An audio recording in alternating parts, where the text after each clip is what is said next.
Well, Jane has left Mr. Ace. With Laura and Cokie, she moved to the Ace's bungalow in town. The argument is over an attractive widow to whom Mr. Ace has sold the farm. After selling the farm, Mr. Ace, Marge, and Betty tried to get into the bungalow, but found Cokie guarding the door and were turned away. This episode takes place the next morning in alternating scenes between the bungalow and Mr. Ace's real estate office. But first to the bungalow. The phone rings and Jane answers it. Listen. Hello? Oh, Cokie, why do you keep calling up here all the time? You're running me rugged answering this phone.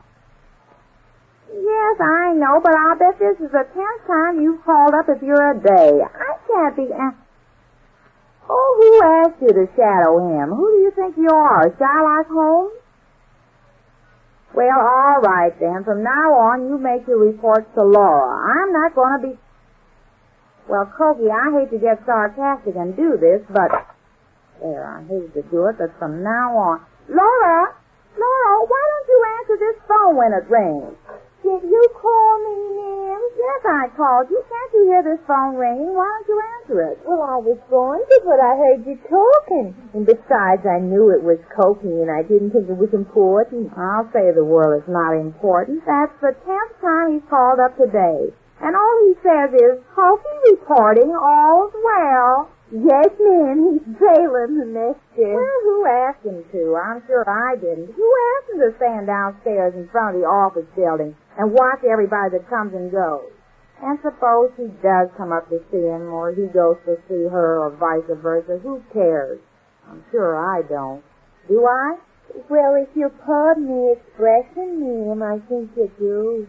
I do. Laura, go back to your work. Yes, ma'am.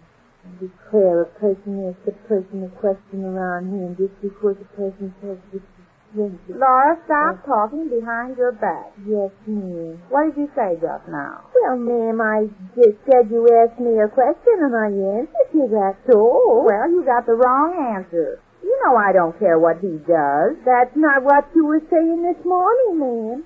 I was saying when? I heard you talking to yourself, ma'am. Oh, eavesdripping. Oh, no, ma'am. I heard you talking in here, and I thought you was calling me, and I come to the door, and I heard you talking to yourself, and you were saying, is a man worth fighting for? Oh, you heard that, huh? Yes, ma'am. I was just trying to figure out if I should call her up and tell her that I was going to fight for him. I don't know, Laura. Is a man worth fighting for? Well, ma'am. Well, if a woman's husband is so gullible that he falls for the first blonde that comes along, should a wife fight for him? Well, ma'am, Is he worth it? That's what I mean. And suppose he does save him from one woman by hook or ladder. How does he know he won't fall for the next one and the next one? Eccentric. Well, as I was saying... That's what I've been asking myself over and over. First, I thought I ought to go and see this Mrs. Adams and tell her to leave my husband alone or else. Then I thought, suppose she says or else what? I wouldn't know what to say. You could say or else you'd wipe up the floor with her. That's just it. I said that to myself, too. And then, suppose she dares me to. Well, do it, ma'am. Wipe up the floor with her. Yes, and then what do I do after I get up? After you get up? Sure, you know she could lick me. Well, you have to fight me. Well, that's just it. Is a man worth fighting for? Well, ma'am, Should I go to see her or not? That's what I've been asking myself. I know if I start a fight, I wouldn't have a goat of a chance. But is it worth it? Well, it all depends on the man, ma'am. What do you mean? Well, ma'am, I mean if he's worth fighting for. If he's worth it, then what you ought to do is as plain as the nose on your face, ma'am. Oh, don't get personal, Laura. You should talk about noses. What do you mean if he's worth it? Oh, I mean if you really love somebody, ma'am, you oughtn't to give him up for all the tea in China. There's no tea in China. Oh, yes, ma'am. China? China? There's no tea. Oh, no, ma'am. I mean for all the tea in China. No tea that you drink. Oh, if that's Cokie again. You answer it, Laura. Yes, ma'am. And tell him I'm not here. Yes, ma'am. And tell him to stop calling up here so many times. Hello? Is that you, Cokie? Well, no, she's not here. Well, tell her what? Oh, they did. All right, I'll tell her. But What did he say? I didn't get a chance to tell him. Oh, what did he say ahead of that? Oh, he said Miss Maud and Mr. Neal just went into the office building. Marge and Neil, my two best friends, especially Marge. To think that they would be on his side at a time like this. I am surprised about Miss Maud. Oh, well, I can't worry about her now when I've got this other worry on my mind. Should I go to see her or not? Is a man worth fighting for? I keep asking myself over and over.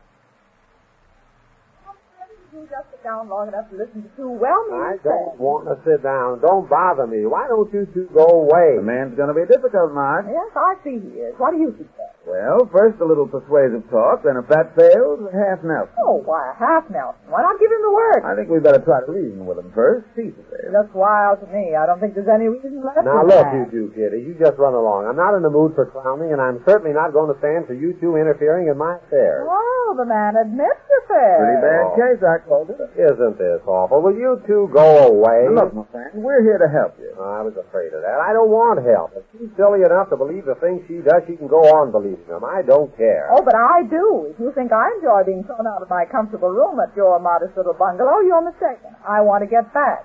I'm not going to sleep in Mrs. Adams' suite at the hotel another minute.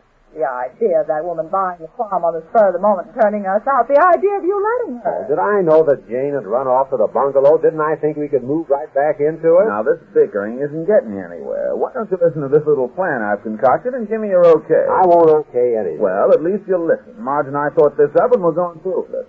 Going through with what? The man's getting reasonable. Hurry, Neil, before it wears off. Marge, will you please stop kidding? This is serious with me. I'm glad you realize it.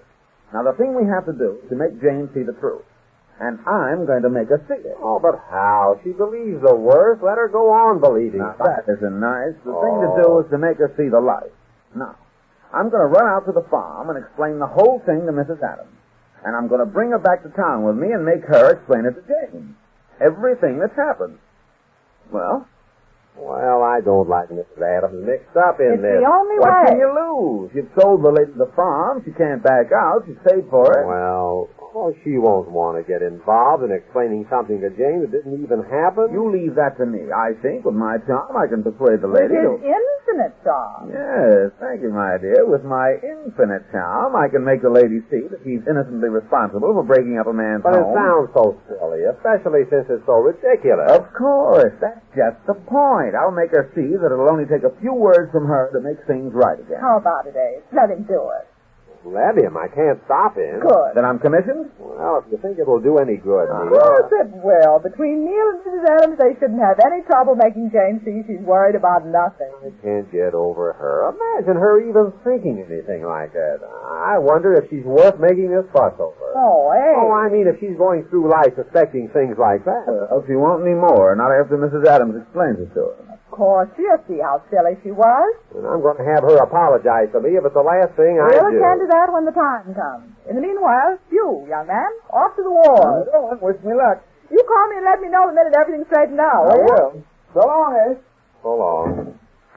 Oh, how do I get into things like this, Marge? I don't You know how. It's your own fault. My fault? Now, What? if you told Jane that you had a deal on to sell the farm to this Mrs. Adams, this wouldn't have happened, would it? No, and another thing that wouldn't have happened is that I wouldn't have sold the farm. Oh, nonsense. Well, that's the way Mr. Neff felt. He's a partner here, and it was his instructions I was carrying out. Well, then don't blame Jane too much. Blame Neff. Oh, I'll be glad when this is straightened out. How do you like the way she acted last night, actually turning us out of our own home? Well, after listening to that recording between you and Mrs. Adams, what was she to think?